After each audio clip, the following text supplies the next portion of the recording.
नमस्कार, आप देख रहे हैं इंडिया न्यूज। मैं हूं पिंकी धनखड़, आपके साथ खबरों के खास बुलेटिन की शुरुआत करेंगे और बुलेटिन में सबसे पहले रुक करेंगे फटाफट खबरों का।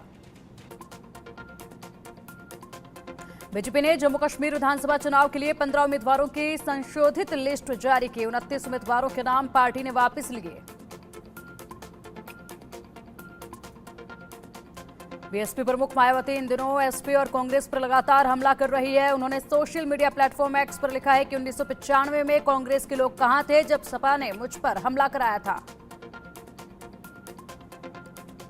मायावती ने कहा कि उनका राजनीति से संन्यास लेने का कोई सवाल नहीं, क्योंकि बीएसपी के आत्मसम्मान का फैसला अटल है।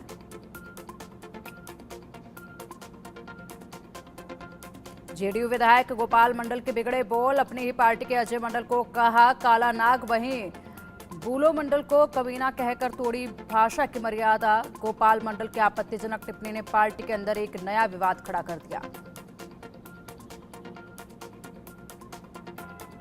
कंगना रनौत ने किसान आंदोलन पर दिया विवादित बयान। कहा, आंदोलन के दौरान उपद्रवियों ने हिंसा फैलाई, रेप और हत्या की। अगर सरकार कमजोर होती तो पंजाब बांग्लादेश बन जाता। कंगना रनौत के बयान पर भड़की कांग्रेस ने सरकार से कंगना रनौत के खिलाफ राष्ट्रीय सुरक्षा कानून लगाए जाने की मांग की।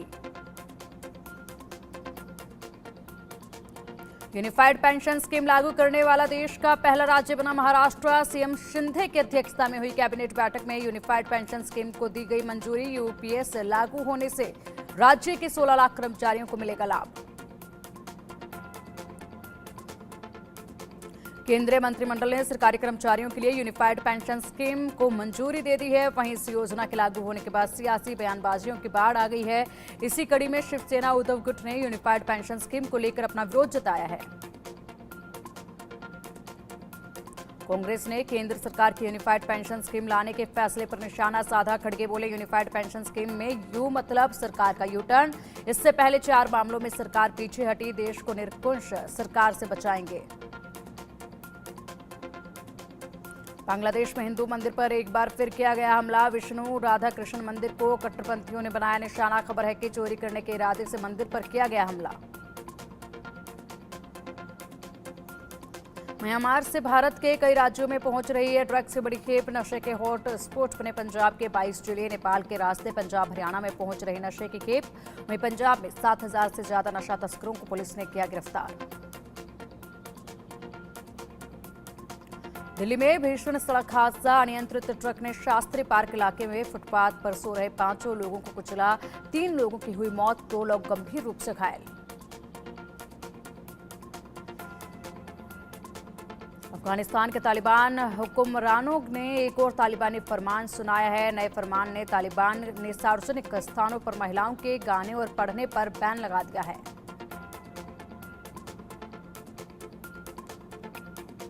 महाराष्ट्र कांग्रेस अध्यक्ष नाना पटोले ने नांदेड़ लोकसभा क्षेत्र के सांसद वसंत रावजी चौहान के निधन पर जताया दुख। कहा, वितरित परिस्थितियों में भी हमेशा कांग्रेस पार्टी के प्रति वफादार रहे वसंत दादा।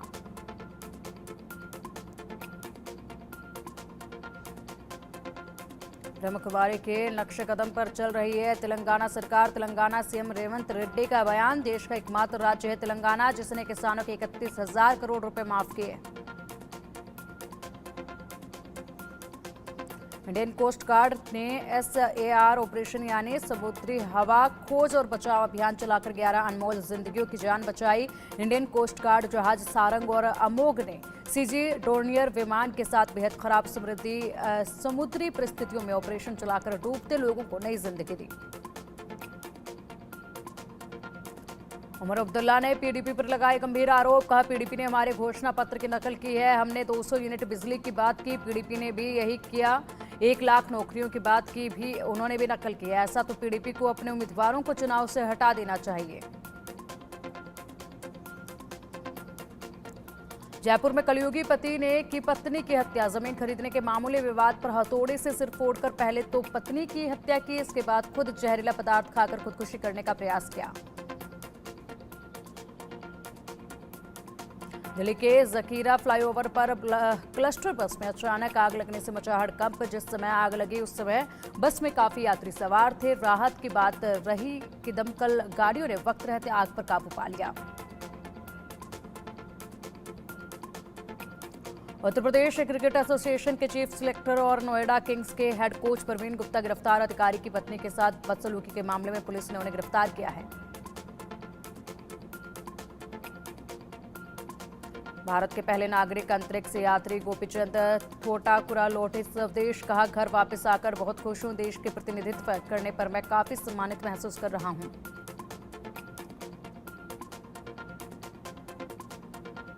अभिनेता दर्शन और उनके प्रबंधक नागर राजू का जेल के अंदर कॉफी और सिगरेट पीते तस्वीर वायरल हुई, जबकि जेल मैनुअल के अनुसार वे दोनों एक साथ नहीं मिल सकते। तस्वीरें इस बात की गवाह है कि जेल के अंदर चुनिंदा कैदियों के लिए कथित वीआईपी ट्रीटमेंट में साथ जेल मापदंडों का उल्लंघन आम है।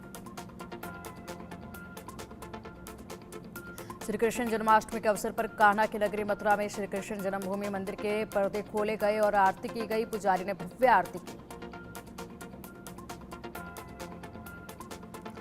जन्माष्टमी के अवसर पर दिल्ली के बिरला मंदिर में भक्तों की भारी भीड़ उमड़ी। यहां श्री लक्ष्मी नारायण मंदिर में सुबह के समय भगवान को दर्शन करने के लिए श्रद्धालुओं का तांता लगा रहा।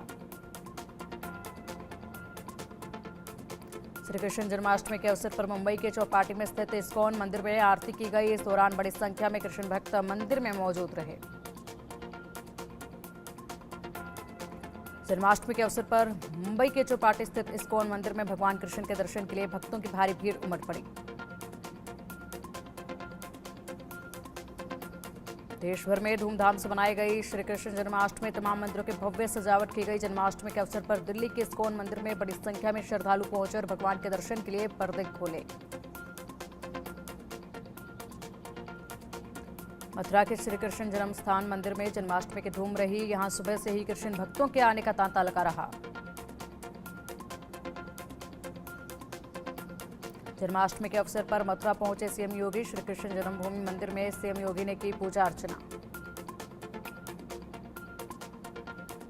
श्री कृष्ण जन्माष्टमी के अवसर पर मथुरा की महिलाओं में खासा उत्साह देखा जा रहा है। गीत संगीत के साथ यहां की महिलाएं अपने इष्ट भगवान श्री कृष्ण की पूजा कर रही हैं। मथुरा स्थित श्री कृष्ण जन्म स्थान मंदिर को जन्माष्टमी के अवसर पर भव्य तरीके से सजाया गया।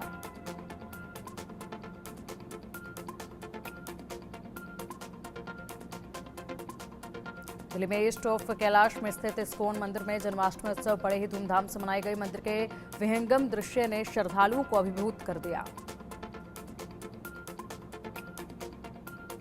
तेलंगाना की राजधानी हैदराबाद स्थित इस्कॉन टेम्पल में जन्माष्टमी के अवसर पर जुटी श्रद्धालुओं की भारी भीड़। जन्माष्टमी के अवसर पर महाकाल मंदिर उज्जैन में भस्म आरती का भक्तों ने दर्शन लाभ लिया। श्रद्धालुओं ने नंदी महाराज के दर्शन कर उनके कान में अपनी मनोकामनाएं कहते हुए उनके पूरे होने की मांग का आशीर्वाद।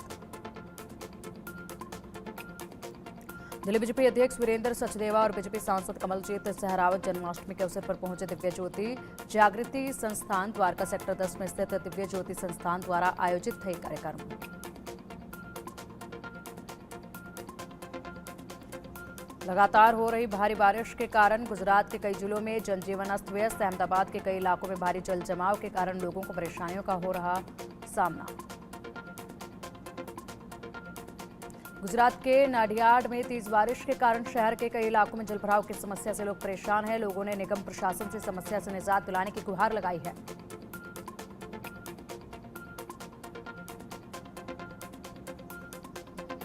गुजरात के कई इलाकों में भारी बारिश से बिगड़े हालात। नवसारी में लगातार हो रही बारिश से पूर्णा नदी में बाढ़ जैसे हालात। गुजरात के नर्मदा में लगातार हो रही भारी बारिश से सरदार सरोवर बांध का जलस्तर बढ़ा। वाटर फ्लो बढ़ने के कारण सरदार सरोवर बांध के 15 गेट खोले गए। मिडल ईस्ट में मंडराया महायुद्ध का खतरा। इजरायल और लेबनान के बीच छिड़ी जंग। हिजबुल्लाह के हमले के बाद इजरायल ने किया पलटवार। इजरायल और हिजबुल्लाह के बीच तनाव और हमले पर ईरान के सुप्रीम लीडर अयतुल्लाह खमेनी का बड़ा बयान। कहा, यह कभी नहीं खत्म होने वाली जंग है। इजरायल ने दक्षिणी लेबनान में 100 फाइटर जेट से हिजबुल्लाह की रॉकेट लॉन्चिंग साइट्स पर अटैक किया। फाइटर जेट्स ने 40 से अधिक जगहों को निशाना बनाया। इसराइल ने दावा किया है कि हिजबुल्लाह इसराइल पर हमले की तैयारी कर रहा है, इसलिए उसने हमले को नाकाम करने के लिए ये स्ट्राइक की है। इंडोनेशिया में अचानक आई बाढ़ से भारी तबाही, सैलाब में अब तक 13 लोगों की मौत, 10 घर पूरी तरह तबाह।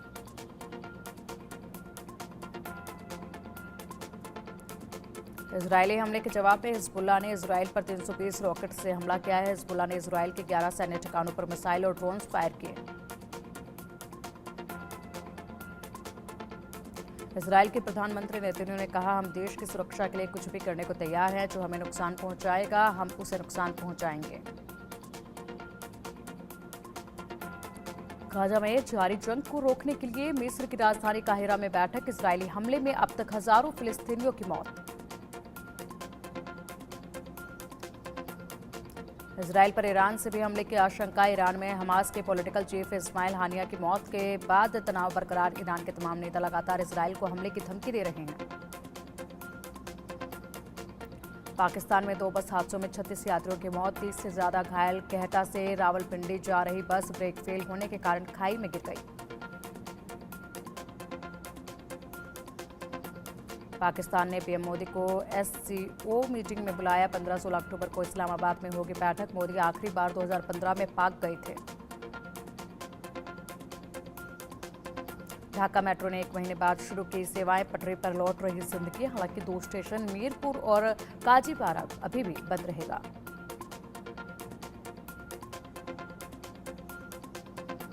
Kangana Ranaut starrer emergency release से पहले ही विवादों में घिरी। इमरजेंसी पर सिखों की इमेज खराब करने का आरोप। कांग्रेस के साथ साथ सिख समुदाय से आने वाले लोग भी इसका विरोध कर रहे हैं। मशहूर एक्ट्रेस आशा शर्मा का हुआ निधन। 88 साल की उम्र में ली अंतिम सांस। टीवी दर्शकों के बीच शो कुमकुम भाग्य से लोकप्रिय हुई थी।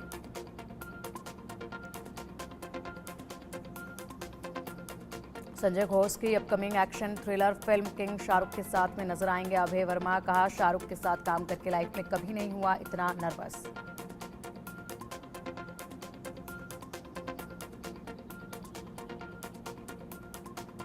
फिल्म किंग में शाहरुख के साथ उनकी बेटी सुहाना खान और अभिषेक बच्चन भी अहम किरदार में हैं। शाहरुख इस पिक्चर में दमदार एक्शन अवतार में नजर आएंगे। भाई की शादी के फंक्शन में शामिल हुई प्रियंका चोपड़ा। ट्रेडिशनल लुक में दिखी देसी गर्ल। कपल को आशीर्वाद भी दिया।